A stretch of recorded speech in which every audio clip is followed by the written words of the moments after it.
Welcome, everybody. It is today's show, stage 2. Of course, there's a breakaway, but will it be decisive?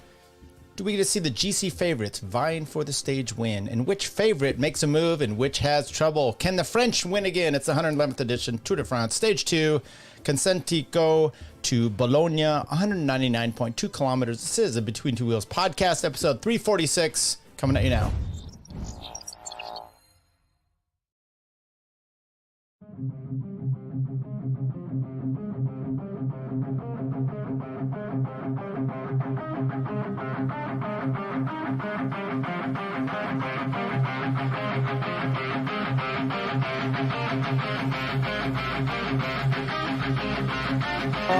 Massive number of people have been upgrading. Yes, there you go. You see the great balloon that you were talking about before. The race we've got yet again, and a victor then goes victory to an American, Andy Hampton. The felt it go by. He looks at the Colombian rider. How are you doing? Straight past Santiago Patero, and he's coming up to Pantani.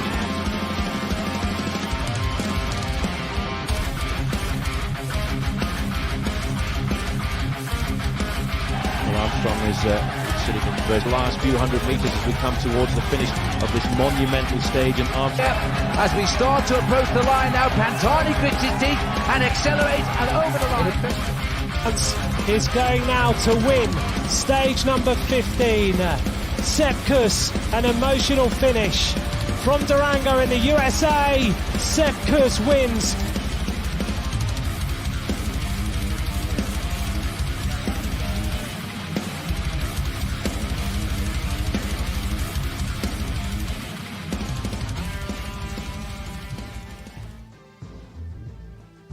Welcome, everybody. Tyler Yonke, Between Two Wheels podcast, coming at you for stage 2.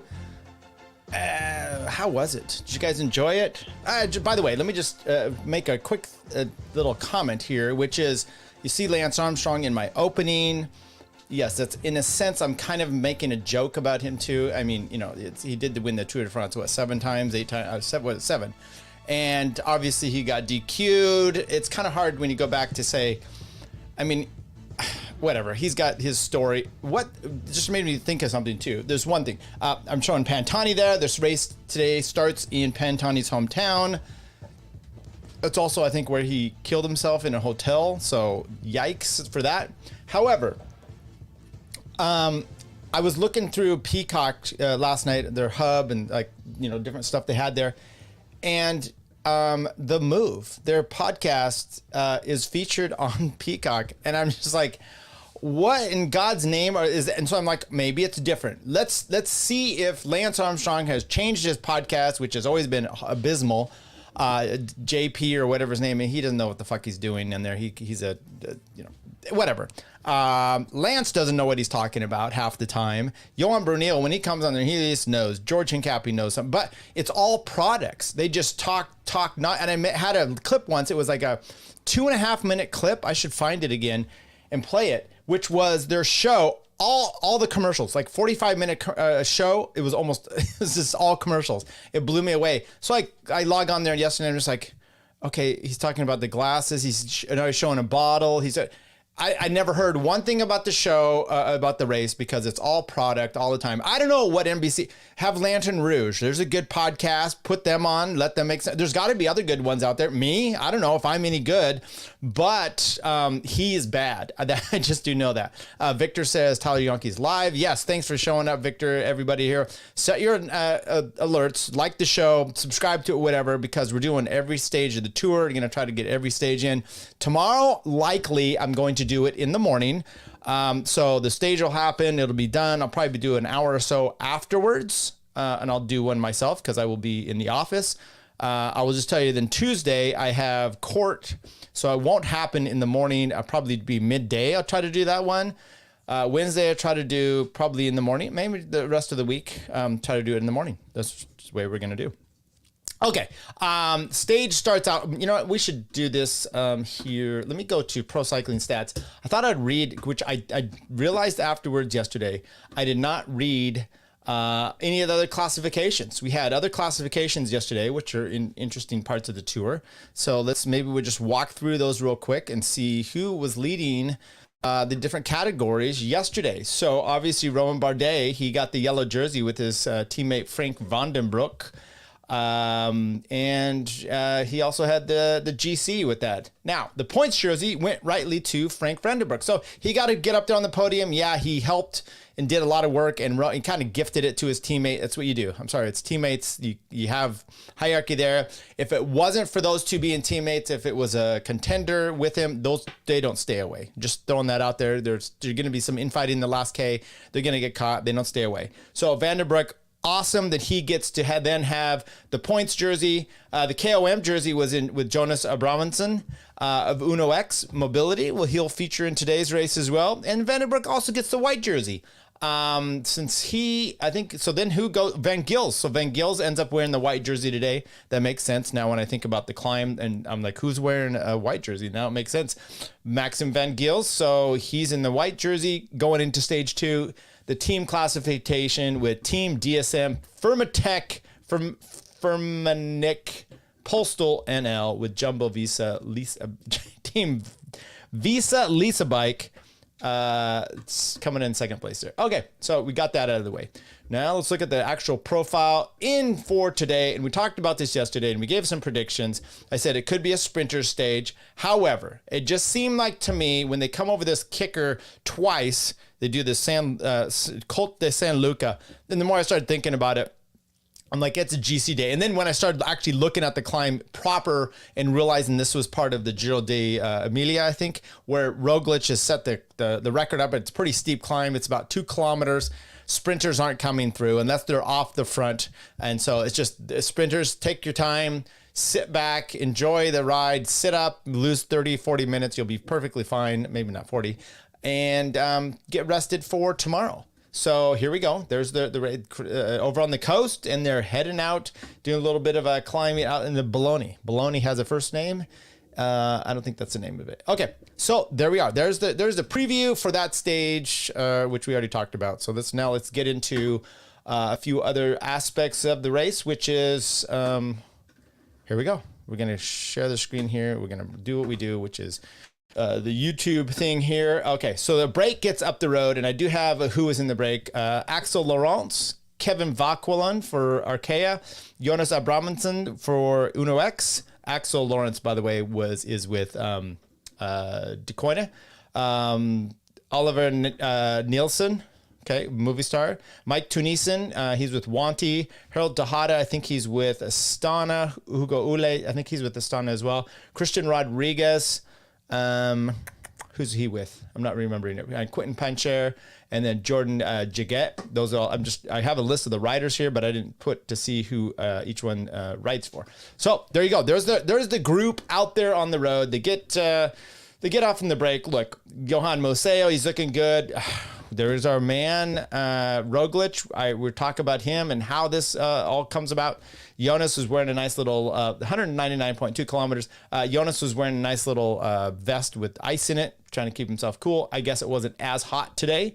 But there you go. Race starts off. Boom. Abrahamsson, he's immediately up the road.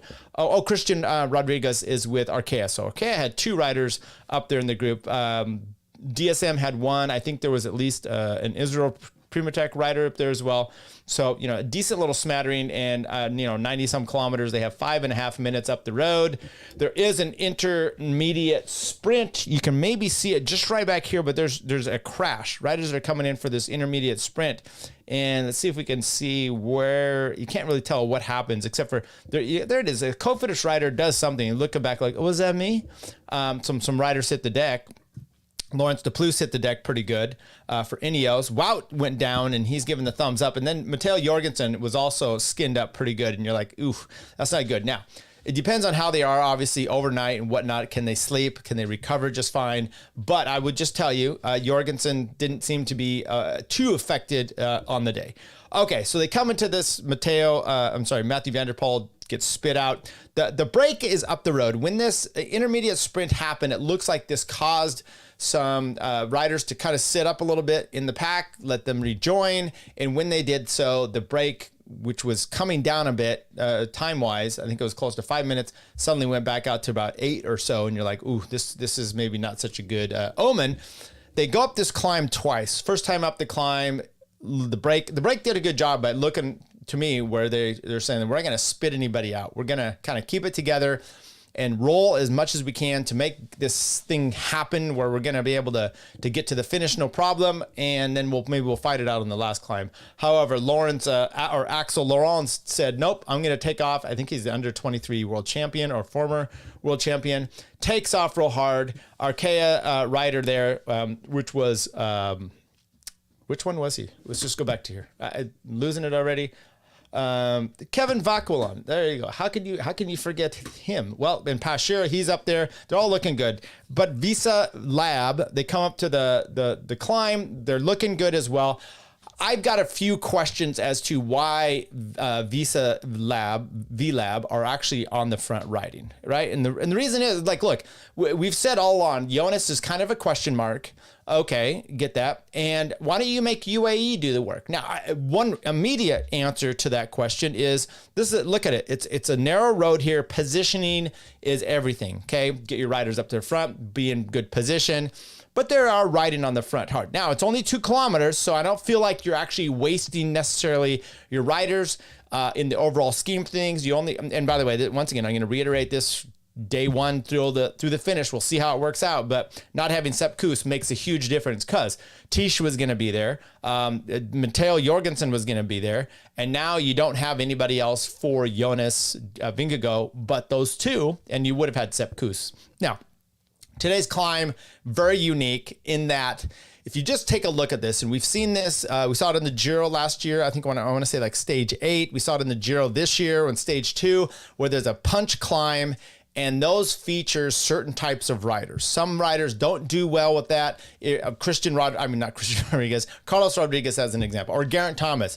They just don't necessarily have a punch for it, right? So I don't feel necessarily a rider like that doesn't respond well, as long as they don't lose too much time. And you're thinking of Romain Bardet, but they're coming up when we get there. But if you have one of these other riders that should punch well, Pogacar, Evenepoel, Vingegaard, and Roglic, they all kind of kick pretty good, and they're not the diesel types. João Almeida, those types are a little bit more different. Okay, so Visa Lisa Bike, they come up to the front, they're doing the work. I don't know how I necessarily feel about it. I don't really have a problem, once again, for positioning reasons. I think it's actually fine, and it's a short climb. We'll see if this was like the Galibier coming up on Wednesday, the big HC category climb, maybe I'd have more of a problem of that until Jonas has shown himself. And we'll talk a little bit more about Jonas coming up here. Okay, so the main group, they're all together again, but Oliver Nilsson decides he wants to kick out, and he does some attacks here when the group is kind of having a lull of this group up front. And he takes off, and you got Abrahamson and Vauquelin going with him. So they come up into the final climb, the 3 of them together. Now, Abrahamson, he's been looking really well. He's got the polka dot jerseys. He's already got that locked up. It's looking solid. But there you have it. And then EF, I think it was Ben Healy was making another move, trying to catch up there. I don't always know what he's doing, but there you go. So they hit the climb, and immediately Kevin Vauquelin for Arkea just rides off these 2 guys off his wheel, and Abrahamson is looking a little bit better than Nilsson, but immediately he's getting a 15-30 second lead, and he continues to hold those guys and go over the top, and actually we'll just say he wins. Okay, that happens. Now, I don't understand technology too good, except for, that's not true. I do understand technology well, so I'm always confused as to why they don't implement a split screen, okay? Even a picture-in-picture. You know, yesterday they did. They had a little teeny one. You could barely see it, and it was Cavendish way back. And I'm like, okay, now they're going to use it. But this would be a prime example today. Matter of fact, I would like 3 screens today, which would have been, and if you could have enough cameras on them. Now, you've at least got cameras on the main riders up front, and you've got cameras on the GC. It's easy to do a split screen. Matter of fact, you can do split screen, or you can do picture in picture and have a smaller one, not as small as I had yesterday. That was pathetic, but a little bit bigger than that. You know, maybe a third of the screen, where the other one's the majority of it. You can have it maybe down on the little bottom right, kind of like what we're doing here. I mean, look, you can easily do something like well, what is that? There's like this, right? I mean, where I'm anything. Make it so it's not so you can see. So the point is, you'd be able to see Abrahamson and Nelson, and who's the guy that ends up, we just said he's going to win. Luckily, I got his name here. Vauquelin. Jesus, that's tough. And Vauquelin, Kevin, French rider up the front, and you'd be able to see his little action and still be able to see it. Now, technically, actually, what I would prefer today would be a camera on Tadej, a camera on Roglic and whatnot, and if there's any splits. And let's talk about how that comes into it. They come into this climb, and immediately you've got Tish Benoot goes to the front because he's working for Jonas. You got Vingegaard over there, and then a little bit further back, you've got now this is already skipped ahead. So Pogacar, the riders are looking good. Pogacar was a little out of position. Roglic was a little out of position. Evenepoel was even more out of position. I can't even see Evenepoel in this picture as of yet. But what happens is Tish Benoot hits the front, kind of has a good hard pace. Then he starts to die a little bit. Jonas doesn't want to do it. And Matteo comes up to the front, starts to go hard. But immediately from behind, it's just seen Adam Yates for UAE already make his move up. He goes right up to the front, and he starts just putting it down. Big ugly glasses. Mateo's on his wheel. But already you got gaps coming back in here, and it's hard to see. But Roman Bardet's losing time.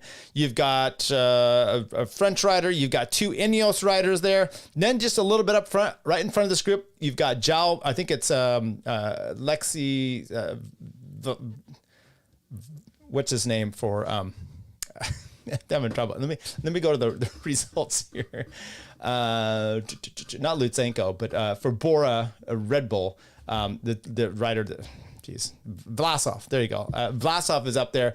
But it looks like that Bora rider Red Bull Roglic is having trouble. You've also had Evenepoel having a little trouble. Now, what happened? There's actually a front group here that was doing just fine, and in that front group you had Evenepoel was up there in that group because he didn't have the white jersey yet. Yates, Pogacar, Matteo, Vingegaard, Van Gils in the white jersey. You had Enric Mas in there still. And then you had Tadej decides when they're almost to the top, he's going to hit it hard and accelerates. He accelerates. Immediately, Jonas is on his wheel, closes the gap. And from behind, from actually quite a ways back, bad positioning was Carapaz. He ends up trying to make a bridge to there, and who goes with him, which was Evenepoel. So you've now got, kind of like 2-3 groups there. You saw already Roglic was getting dropped. Up front now is Tadej with Vingegaard. And let's talk about this real quick, which is, are they going to work together? We saw stage 2 last year in the Tour de France that I think is the Hitzgebel. They went over the top together, they being Jonas and Tadej. And then there was going to be, Jonas would not work with him. We saw that multiple times. Jonas is going to work with him. He has no need to be doing so. Today's different. The reason Jonas doesn't work, as an example, last year when he's 1-2 with Tadej up the front is Tadej's going to beat him in a sprint. Therefore, you're just giving up bonus seconds to him, and you're giving up the stage win. Why do that? There's no need to be doing that. Today's different. The win is up the road. All the bonus seconds are up the road. So all you're doing now, especially Jonas, when you're like, I don't know how I'm going to do in this race, but I just was able to close this gap down. I may not have the fitness. Now, he said, I had a month and a half to work here. Maybe his high end is a little better. Kind of like Tadej last year. His high end was really good, but then you start to drag him out on those long climbs. That's where we start to see him have trouble. The time trial, the Col de la Loze stage, he had a lot of trouble, and he was losing it because of the attrition. Maybe that's what Jonas will do. So therefore, it works for him to work with Tadej. I don't have any problems with him doing so today in this circumstance specifically, because it wasn't going to come down to a sprint between those up front. Our boy, the Arkea rider here, Vauquelin, ends up getting the stage win. Very nice. And then coming in just behind him was Abramson. What do we have here? 36 seconds back. And then just behind them, it was Panchor, Oliver Nason, and a few others. However, Tadej comes in there, and you can see that there's a direct energy rider with him. That's a guy that had been in the break. He and Jonas, and this dude holding on. And just right behind him is a very inspired Evenepoel with Carapaz. It looks like Carapaz is just sucking wheels.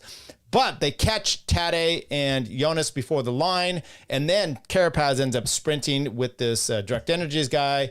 And then Evenepoel and Tadej up there with Jonas. Now, this becomes important because just what 15 November. I think it was 15 seconds or so that Romain Bardet had to lose. He ends up losing just enough, +6 with Bora rider Roglic, and so a few good riders lost some time today, and we'll talk about some of that here. There we go. Vakolan, Abrahamson, Pashir, Rodriguez, Tejada, Oliveira, Nelson, Lawrence, Axel Laurence, Mike Tunison, Hugo Hule. Oh, he's with the Israel Premier Tech team. And then Richard Carapaz, the top 10 there. So on the count back from stages, because there's no time bonuses yet, you end up getting Tadej going into the yellow jersey directly. Look at this, 4-way on time with Evenepoel, Vingegaard, and Carapaz, all 0-0-0, 6 seconds back. Losing it today was Bardet with Van Gils, 21 seconds, Bernal 21, Bilbao 21.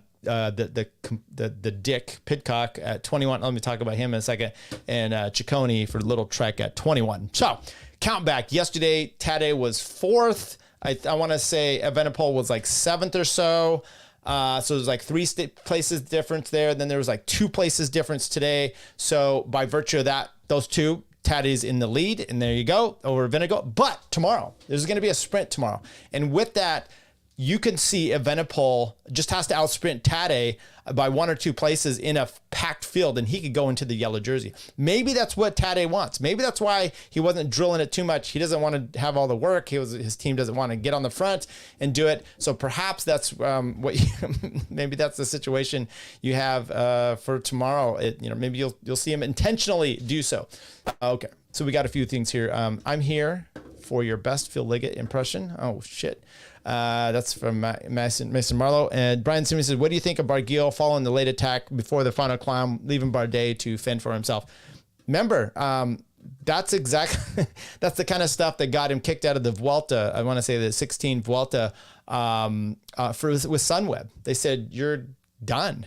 Now, I don't think look, it's never good to be doing those kind of things. You never leave your team leader, as Chris Horner says, you're playing with fire in a sense. And maybe that would have helped him. I think, climbers are climbers, but pacing does make a huge difference, or to just be able to look out for your riders. It's very important to be doing that. So yeah, don't be fucking around and doing that kind of stuff. You should be taking care of your team leader, especially as in yellow, but those are the French riders. Let me talk real quick about Pidcock. If you saw the Netflix Unchained thing, you saw last year that he had real problems with Steve Cummings, who was the director, and he did not like that basically they're like, coming down from above, you're going to be working for Carlos Rodriguez. And he's like, okay, well, I don't want to, but okay. And then he ditches Carlos, and everyone's just like, oh my God, this is embarrassing. And Pidcock then the next day loses like 8 minutes, rightly so. So Cummins was not happy about that. You can tell. I don't know what went on other than now they come to the race and Pidcock is saying, and Cummins isn't there as a director. They got Zach Dempster, and Pidcock had made comments about, yeah, I'm happier with this. I'm just like, whoa. Steve Cummings, by the way, he's no slouch. He's won 2 or 3 stages in the Tour. He's the guy that would sit on the very back and then target a stage and then win. He won on top of Mende, the one kind of in the between the Pyrenees and the Alps where they have the ski station at the top. That's a hard climb up there. He won that, I think it was with Quebec. Dude knows what he's doing. I don't think he's got a problem. I thought he'd made the right choices last year, saying Carlos Rodriguez, who then ends up winning a stage and is 4th. So I'm not a fan of Pidcock in general, and that's just I root against him. That's what I'm saying. Okay, so here we go on the stage. We talked about all these riders. Let's talk. I'm going to break just a few things down here. We're going to go team by team and look at how they did as far as on the day. Axel Laurent for Alpecin Dequina. Once again, these are all sprinter guys. They're going for Philipsen tomorrow. That's where you have Arkea BMB. They obviously won today. And then Christian Rodriguez in 4th, but they don't really have any. I think Carlos, he lost like 29 minutes or so yesterday. That's their GC guy. Good luck. Tejada was up in the break. He got the 49, but I'm really looking at who are GC riders and how'd they do. Alexei Lutsenko, okay, they blew it out, so they're going for Cavendish in this thing. Pello Bilbao, at least for Bahrain, he did get dropped off of that initial section there, but he did hold up at least. Let me get this better in there. I did at least get in that second group behind the GC riders at 242. So good for him. coming along just fine. Pel Bilbao. Cofidis, I don't think we care, but Guillaume Martin was able to make it over the group with the Romain Bardet group. Felix Gall for decathlon, he's still looking pretty good. 242. Once again, he was in that Romain Bardet group. EF, now they moved up a little bit today with Carapaz getting in that front group, winning that bunch sprint, getting his 10th place. But behind, you had Nielsen Palace losing about a minute off of the Romain Bardet group. But then Ben Healy, what were you doing? You had Carlos. I mean, Carapaz is riding well. Can we focus on one thing for this team? And maybe you guys say, hey, satellite rider, he's going up the road. Maybe so, but until you show me that EF knows how to do any kind of team tactics and actually support one of the riders, then maybe this is fine. Maybe Carapaz is like, I don't need you to go up the road. We just talked about Bergy doing that. Same attitude. Pashir, so, good day here for Groupama. They had a guy up in the break. He ends up 4th place today, I think. And then Roman Grigori, he was with the Romain Bardet group. There you go. Ineos, they had Carlos Rodriguez, Bernal, and Pidcock. Now, Pidcock should have been able to go with Tadej, right? He should have been able to at least go there, or maybe with Carapaz and Evenepoel, but he wasn't. So I'm not too impressed with how he actually is, because this is one part. Maybe he tried to go with Evenepoel, I want to say in Liège 2 years ago, and then just gets dropped on the flat with him. Exceptional. So, but didn't he do well this year? No, that was Romain Bardet. Romain Bardet was 2nd this year at Liège. As far as Bernal goes and Carlos Rodriguez, is exactly how I expected him on this climb. Not too much. They're not going to be the punchers, but they're going to not lose it here. Interwatching Marche, Mark Tunisian was up in that group. Menkes, he's just going for stage wins. Derek G ended up losing a little bit. I said coming out here in the preview show, he's not going to make the top 10. He's going to be lucky to make top 15, and you're already seeing this today. He should not have lost a minute to the Romain Bardet group, but he loses a minute to them. Stevie Williams also back there, so Hugo Houlet was up in the front there. Little track, Giulio Ciccone, right on mark, exactly what you would expect from him today. I didn't expect him to be able to break. Exactly. Stay with the Romain Bardet group, kind of maybe in front, because that group did coalesce a little bit here. Laldo Destiny, I picked Maxime Van Gils yesterday. I said he would be doing well. Not as good as I expected him, but 242 group. He was one of those top 8 there for a little bit. When Tadej attacked, he was in that front group, just couldn't quite hold it, couldn't get up to Carapaz and Evenepoel, who just showed a little bit more fitness, even though they didn't have the pop. Nelson Oliveira, he, like you said, he was up in that front. But there you go. Enric Mas doing a good job of staying in the Romain Bardet group. Here's the problem. Primoz Roglic, Vlasov, and Jai Hindley, all good at 242, but Roglic had the best time up this climb prior to this. He had won this stage, this exact climb on the Giro d'Emilia several times. I believe, I want to say 2 or 3 times, or at least he had the record climb up there, and he was getting dropped. He got dropped before Tadej even attacked. That's not at all boding well. And when you look at this and you go like, oh, Carlos Rodriguez came in here and then Roglic, they had the same time. There's a difference between those two and how they ride. And when they ride the way they are, Roglification, getting sprints, winning these kind of poppy stages and these finishes, having to be able to sprint like that, that does not go well for him. And I said he's going to be 2nd place to Tadej. That's really all up in the air. And at this point, these are sirens. These are flares going off every which way. I mean, we got defibrillators. Everything's out. He's in serious problems here. Pseudo quick step. Remco Evenepoel gets at 221. Like I said, he did the big work catching up to Tadej and Vingegaard, and it was in there a little bit. And so you're like, hey, maybe he doesn't have that snap, but what he did have was the legs to at least separate himself from that group from behind and then continue on. Then you had Mikel Landa looking good, 242, sat back there, did what he needed to do just to kind of be up there in the mix. Romain Bardet, once again, I think he did about as good as he could. He does not have the legs for this kind of snap, but he was hanging in there. He got some teams to help, and Bora, they were obviously like, hey, we've got to do this. Ineos, hey, we've got to do this. And so he was able to use those guys just fine to be able to limit his losses, but just not enough to be able to stay in yellow. Simon Yates in the 242 group did not look like he did last year going against it with his brother.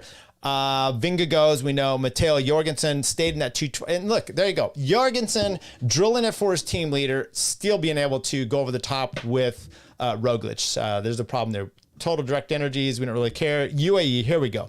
221 for Tadej. Ayuso, he was having trouble. Yair Almeida was having a little trouble. Adam Yates obviously did what he had to. There's some speculation out there that UAE is coming into this race with some co-leadership situation. Juan Ayuso and Yair Almeida. I think that is the most batshit crazy thing ever. And reason being is Adam Yates gets third place last year, but he was not what I would consider a co-leader. He's the Sepp Kuss type, and you see him today. He's going up to the front. He's drilling. He got rid of the Juan Ayuso and Almeida, and he's doing the work. I mean, it's like, but yeah, he's going to end up finishing with them or better than them. So his attitude and his, at least I think it is, one, otherwise, why didn't you have Juan Ayuso doing the work on the front for the team early instead of Adam Yates and let Adam Yates sit in there and float up with front with the Tadej? It just doesn't make any sense. First of all, Juan Ayuso, love the guy, but he can't position himself. We saw that, I believe it was him. Correct me if I'm wrong, but I believe it was Juan Ayuso who came in for Milano San Remo, and he was supposed to light it up. 2 climbs, the one before the Poggio, horrible position, way out of place, tries to finally get himself up there, and then does a pull, and it's like, okay, I don't know why you're here. Good try, I appreciate it, but if you want to be up in the pro ranks, you got to start doing something that initiates yourself a little bit better, and it's going to be a learning process. And until that happens, learn to ride at least like Matteo Jorgensen, which is on the front, at the front, when your team actually needs you. So same with Yair Almeida. All I'm saying is if you got Tadej, number one, what I consider the number one rider in the world, especially after the Giro, why is there ever a co-leadership? Now, this is like Benji and Patrick from the Lantern Rouge. They're talking about this, and I know it's in the press. I don't know if inside that team, if that's really what it is. I'm not saying Benji and Patrick are wrong about this, because that's the rumors that are kind of out there. If that's the case, it's just stupid. And maybe today, Tadej just is like, by the way, he didn't have to ride. He could have sat up and said, I've got teammates back there, and we're waiting because we got this co-leadership thing going, and you all catch back up. But I think for him, it's Tadej. He likes to race. And second of all, it's like, screw this. I'm the man. Why am I subjecting myself to anybody? Which, you know what? This goes to the Vuelta situation last year, Roglic, Vingegaard, and Sepp Kuss, and that's what Roglic's attitude is. The difference is Sepp was in the lead at the time, and that was Roglic, and that's why I don't have a problem. Kind of, in a sense, going against Roglic here. Uno X didn't really have anybody up there, but Abrahamson, as far as the GC goes, he did great job 2 times. I think tomorrow he just needs to kind of sit down and see what happens. Let's talk about stage 3 coming up tomorrow.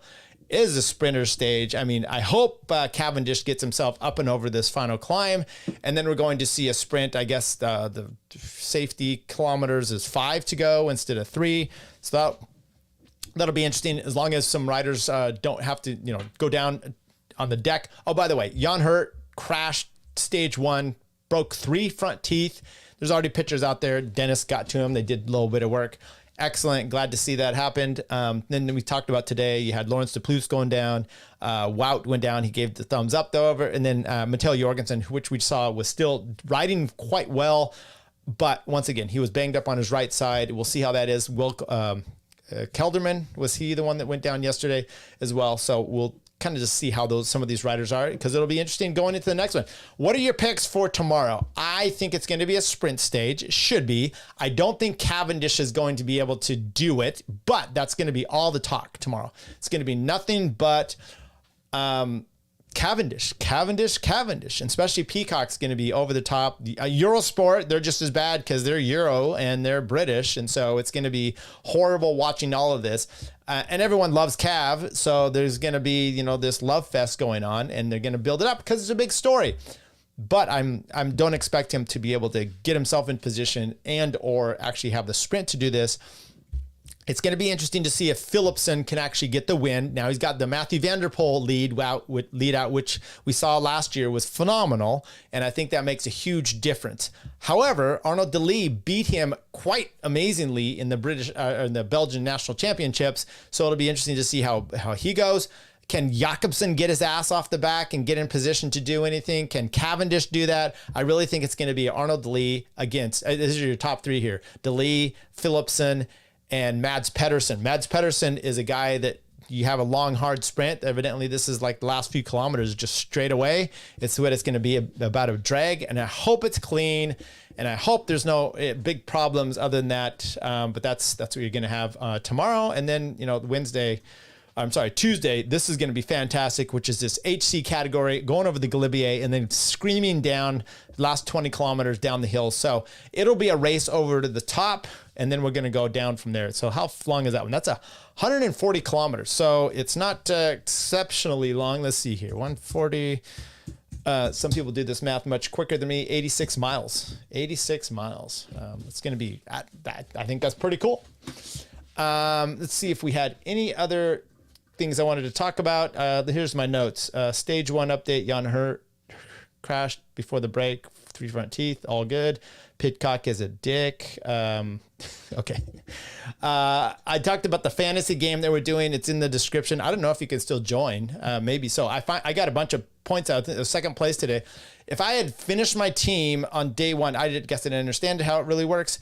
I could have at least been up there in the situation a little bit. Okay. Can we talk about you being nicer to Bob? Bob Roll, he's talking about. Now, look, here's gravel stages. Yes, gravel stages are coming up. Thanks. I think 7 or 8, stage 7 or 8. Let me talk about my problems with Peacock and Bob Roll and whatnot. Now, this morning, my wife wanted to go for a walk, take the dogs out before it got too hot. And I'm like, fine. But it was like they were just coming into the climb, the first one. So it's the way I had to do it. Because Tiz cycling, if I watch that, I have to refresh this too much. So I just had a headphone in. I'm one for her, one in for me. Listen to her, one in for the race, and I did Peacock. I just kind of had Peacock on.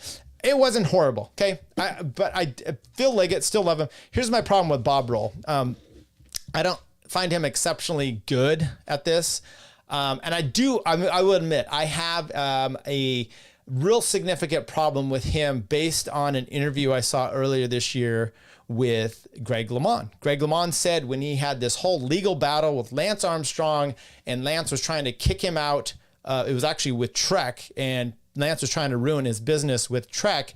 He had Bob Roll go to Wheatland Cyclery, which is a famous bike shop that Ron Kiefel's family owned in Wheatland, Colorado, just outside between Denver and Boulder. And I guess Greg, because I actually did a ride with Greg there after he had finished off his 98, somewhere in there, probably around 98, 99. I did a ride there with Greg. So he'd go back there and do rides and stuff. And he was doing a show there, like a talk or something. Bob Roll is there, and he's secretly trying to record Greg LeMond, and he's goading him into trying to say something bad, defamatory against Trek or Lance. This is the kind of shithead he is. So there you go. So no, I'm not going to be nicer to Bob. I'm not. And I went up to Bob a few years ago at the California Amgen Tour California, and I'm like, hey, Bob, it's the anniversary of Andy Hampson winning the Giro. Would you like to talk about this? And he was just standing there doing nothing. He goes, send me an email. I'm like, okay, you don't want to talk about it right now? You're literally doing nothing. So, okay, now I hate Bob Roll. There you go. That's all I needed to be said. Remco said he had to jump to the lead group in the climb, rest a minute, then jump again to close Tadej and Jonas. Yeah, he wasn't in good position. And so this is what, if maybe you didn't catch the beginning here, I talked about why is Lisa bike on the front, okay? They weren't, and by the way, Jonas after the race says, glorious, this was amazing. I haven't had a lot of training. It sounded like to me he was kind of shocked about where he was at, or at least really happy. He was just like over the moon that he's like, even before coming into this race, before I crashed, this was the one I was really concerned about losing time to Tadej. Exactly. And then you did great. So you being Jonas. So what I was really get there is they put their riders on the front, which, they're not super deep without Sepp.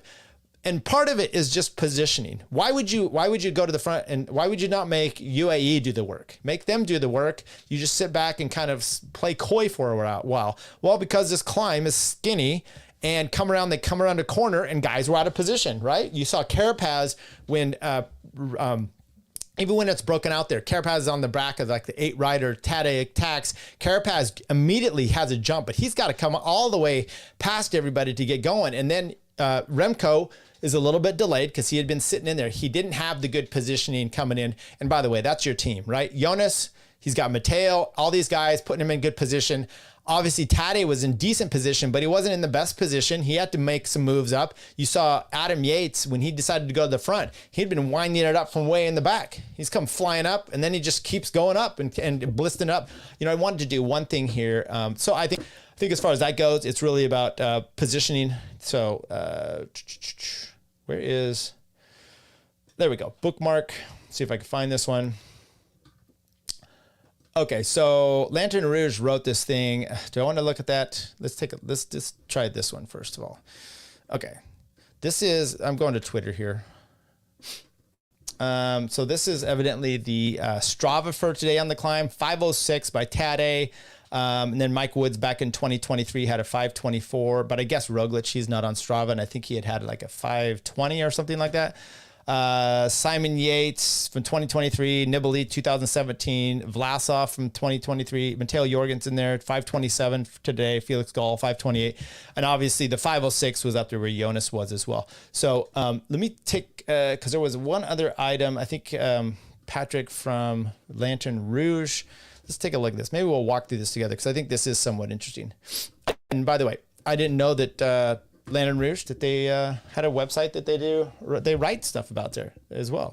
Carles Ozolos wrote this. Okay. Tadej tested Jonas's legs on the steep San Luco climb in the Tour de France Stage 2, but the Slovenian could not drop his arch nemesis on a 5-minute climb, despite breaking Primož Roglic's climbing record. The Tour de France Italian Grand Depart continued for the second. Okay, I don't want all this stuff here. Stage 2 featured the San Luco climb, 1.9 kilometers, 10.4% used in the previous editions of Giro dell'Emilia, where Roglic was unstoppable 3 times in an uphill sprint. See, there you go. So when you see that he's done that 3 times in this uphill sprint, and then today he had trouble. He got dropped before they actually went to the sprinting on it proper. Wout Tisch paced the first ascent. Egan Bernal before the second. Luca spent, I don't really care about it. This is a lot of details in here. If you really want to break down the data, it looks like they have it. By the way, I think sometimes I've heard, different riders talk about this, where their weight and they're estimating their kilojoules, they're estimating their power. We don't know specifically, and so it's kind of a good estimation. And maybe it's right, maybe it's wrong. I don't know. Benoit also paced the first part of the final San Luco ascent before Adam Yates and UAE Team Emirates took over. João Almeida and Juan Ayuso were not looking great, and were not used as domestiques. Yeah. Yates was pulling hard for Tadej, and the mini GC riders struggled up the climb, including Roglic. In the last 700 meters of the climb, Tadej launched, and only Jonas responded. The last part of the climb was 7% gradient, and Remco Evenepoel might have been surprised by the attack, but in the right position in the group, he maybe could have followed Pogacar. This is just what Brian was saying. Tadej set a new climbing record on San Luca, pushing 7.89 watts per kilogram. We don't know if that's really what it is.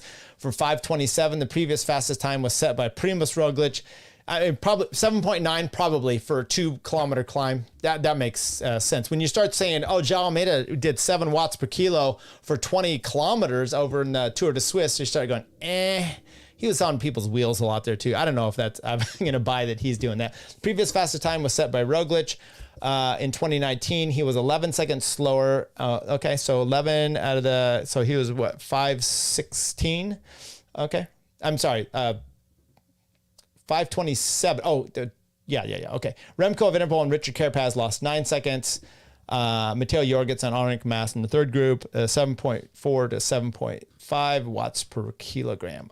Let's see if we can have that's not really what I want there. Okay, well, there you go. But I actually think they came over the top, and then there was a lull, and then they pitched up, and Jonas actually crested that one, I think, first. So technically, I think Jonas may have had the faster time. I don't know, because once again, position at the bottom, you know how to Strava it. You come from behind, and then you get your push up by the time you're at the top. You're with everybody, and maybe then you get the time, the bonus, or whatever it is. All right, stage 3 tomorrow. Philipsen, Arnaud Delis, and Who was the other one? Mads Pedersen. Other than that, I don't know who you really have. Jacobsen, hasn't looked good. Groenewegen. You know what? Groenewegen. That's Dylan Groenewegen. He's going to be mixing. I think he's going to be top 3. Push Mads out. That's my interpretation. If De Ligt can actually get in good position, you got a good chance for him as well. Other than that, we'll have to see what happens. All right, everybody, do this for me. Just hit like, hit subscribe, and then make sure that bell notification's on, because I come in at all kinds of times. I'm like the Grim Reaper. You never know when it's going to happen. Till tomorrow. See ya. Bye. Froome now, he goes on the offensive, he goes on the attack over the top of this final climb, and nobody at the moment can go with him. He had 75 kilometres to go, and now under the Flamme Rouge, and there he is, still the virtual Maglia Rosa on the road. Who would have thought it at the start of today? But Chris Froome, masterful performance.